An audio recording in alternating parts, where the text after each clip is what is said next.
दुर्भाग्य है। कैसी कैसी खबरें पढ़ने को मिलती हैं, कैसी कैसी सूचनाएं मिलती हैं कि युवाओं से जब तक व्यसन से बचेंगे तभी तो कुछ जीवन में कर पाएंगे। जब तक युवा में युवकत्व नहीं रहेगा तो फिर वो काय का युवा है। आज देखो युवाओं में कैसे कैसे व्यसन आते जा रहे हैं। अपना खून पसीना एक करके माता पिता बच्चों का रक्षण करते हैं, लालन पालन पोषण करते हैं, और वही बच्चा थोड़ा सा बड़ा होने के बाद में शराब, सिगरेट, व्यसन, गुटखा इत्यादि सुल्फा न जाने कैसी कैसी घृणित वस्तुओं का सेवन करने लगते हैं। और 20-20, 30-30, 25-25 साल के बच्चे, 26-26 साल के बच्चे और मृत्यु को प्राप्त हो जाते हैं। एक बार भी ये विचार नहीं करते कि जो समय उनके कंधों को सहारा देने का होता है हमारा, और वो समय वो हमें अपने कंधों पर लेकर के जाएं, इससे दुख की कोई और बात होती है? तुम वृद्ध माता पिताओं की भावनाओं का सम्मान नहीं करते, व्यसनों में फंस जाते हो और असमय में जाते हो। उन माता पिता का क्या होता है? अरे कभी उस माँ से पूछो जिसका युवान बालक व्यसनों के कारण चला जाता है, वो जीते जी मर जाती है। बेशक और संतान हो, लेकिन वो जीते जी मर जाती है। कभी उसके नेत्रों में खुशी नहीं आती, कभी उसके अधरों पर मुस्कुराहट नहीं आती। वो हंसती तो है लेकिन जिंदा लाश की तरह पूरा जीवन व्यतीत करती है। युवान व्यसनों से बचना चाहिए,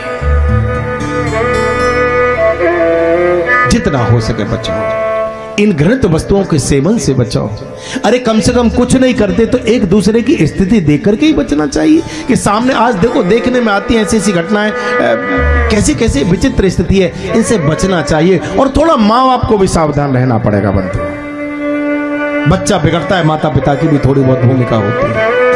अकेला बच्चा है, उससे प्रेम करो, दुलार करो, स्नेह दो, उसकी इच्छाओं का सम्मान करो, जो तुम्हें चाहिए सो दो, लेकिन डिसिप्लिन भी जरूरी है, अनुशासन जरूरी है। बच्चा थोड़ा सा बड़ा हो जाए, थोड़ी दृष्टि रखो। अब ये चलने कैसे लगा है, अब ये हंसने कैसे लगा है, आजकल कपड़े कैसे पहनता है, आजकल इसके बात करने की शैली कैसी है, ये माँ से कैसे बात करता है, ये हमसे कैसे बात करता है, ये कितने बजे घर से जाता है, ये कितने बजे लौट करके आता है। बच्चे को आप अलग कमरा दे देते हो। कभी कभी तकिए के नीचे भी जाकर के देखना चाहिए कि तकिए के नीचे रख करके क्या सोता है। कभी कभी एकांत में हृदय लगाने के बहाने थोड़ा मुख को भी देख लेना चाहिए, इसके मुख से गंध कैसी आती है। चाहिए हम स्वतंत्र छोड़ देते, फिर वो उल्टी सीधी व्यसनों में पड़ जाता है, फिर वो इधर उधर जाने लगता है। फिर आप बबलू के मामा को फोन करते हैं, अरे आओ आजकल बहुत पीने लग गया है, देखो इसे समझाओ, तो वो क्या समझाएगा, उसका बबलू खुद पी रहा है। कुछ चीजें खुद देखनी चाहिए। प्रेम करो, लेकिन प्रेम के साथ साथ अनुशासन चाहिए। उसका उठना, उसका बैठना, उसका चलना, उसका देखना। आजकल ये खोया खोया रहता है, आजकल सबसे बचा बचा रहने लगा। आजकल पिता के सामने ही नहीं पड़ता। जिस बच्चे में व्यसन नहीं होता वो पिता के पास बैठता है, और जो व्यसन में पड़ जाता है वो पिता से दूर रहता है। और इसमें बड़ी भूमिका होती है माँ की। जिस दिन बच्चा उल्टा सीधा काम करके आता है, माँ बाप से छुपा लेती है, नहीं बताती। दूसरे दिन करता है, नहीं बताती। तीसरे दिन करता है, नहीं बताती। और चौथे दिन माँ को भी आदत लग जाती है, अब ये तो रोज करके आएगा, मैं बताऊं तो इससे क्या फायदा है। नहीं, आपको सख्ती से काम लेना चाहिए। माँ प्रथम गुरु है। बच्चे के बिगाड़ने में बाप से ज्यादा माँ का हाथ होता है। हो सकता है मेरी बात शायद आपको कड़वी लगे, बुरी लगे, मैं क्षमा प्रार्थी हूं। मैं तो भुक्तभोगी हूं। माँ का बहुत बड़ा।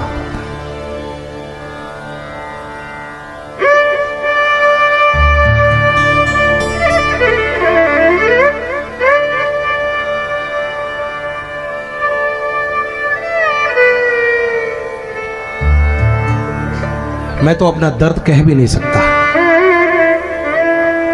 मेरा 28-30 साल का छोटा भाई मुझसे और गलत व्यसनों में फंसा। हमने 1000 प्रयास किए, नहीं बच पाया। भतेरा रोका, नहीं रोक पाए, और लगभग 8-10 महीना पहले उसकी मृत्यु हो गई। उसका अनुभव ही मुझसे पूछो कैसा लगता है। माँ की दशा मुझसे देखी नहीं जाती। मैं तो साक्षात प्रमाण बैठा हूं आपके सामने। शब्द नहीं मेरे पास जिनसे मैं कुछ कह पाऊं, लेकिन बस इतना कहना चाहता हूं, जिस पीड़ा से मैं गुजरा हूं उस पीड़ा से किसी और भाई को ना गुजरना पड़े। जो दुख, जो तकलीफ, जो दर्द मेरी मां सहन कर रही है, किसी और मां को ना मिले। व्यसनों से बचना चाहिए। बड़े बड़े घर उजड़ जाते हैं, दुनिया वीरान हो जाती है।